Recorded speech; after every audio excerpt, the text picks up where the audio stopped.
Coming to IMF, ये 21वीं या 22वां प्रोग्राम होगा पाकिस्तान का। We are one of the oldest clients of IMF। So ये कोई इसेंशली हमारी इकॉनमी के अंदर या इकॉनमी चलाने के अंदर कोई इसेंशियल गलती तो ज़रूर है कि हमें बार बार IMF के बारे में जाना पड़ता है। Do you agree? बिल्कुल बिल्कुल गलत, बिल्कुल आप सही कह रही हैं।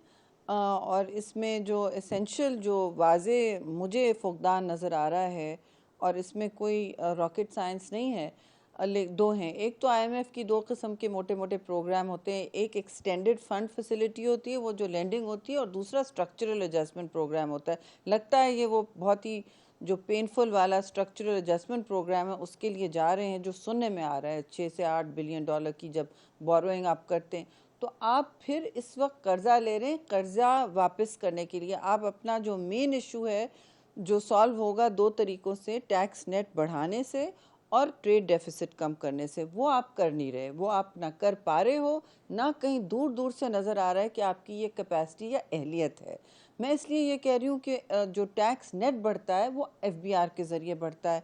अब आप जितना भी कॉम्पिटेंट और रिस्पेक्टेड प्रोफेशनल ले आएँ, उनको एक प्रोसेस से और एक कम्पिटिटिव इश्तिहारात के ज़रिए लाना होता है।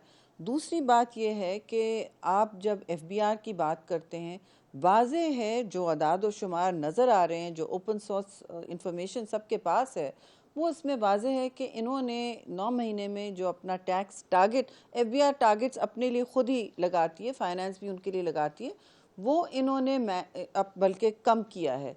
उसके बाद और सिर्फ एक सूबे ने, जो इस वक्त सिंध है, उसने अपने टैक्स टारगेट्स जो लगे हुए हैं उससे तजावुज़ किया है। तो थोड़ा कुछ सीख लें भाई।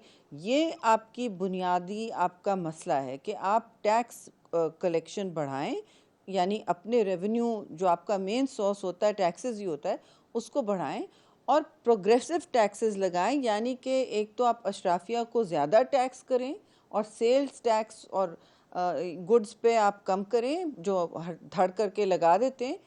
इंडिविजुअल्स को टैक्स करें और उसमें आप टैक्स नेट बढ़ाएं, बजाय इसके कि मैं और आप जो प्रोफेशनल्स हैं उन पर टैक्सेशन आए। मेरे मियाँ नहीं होंगे, वो सरमायाकार हैं, उन पर आए।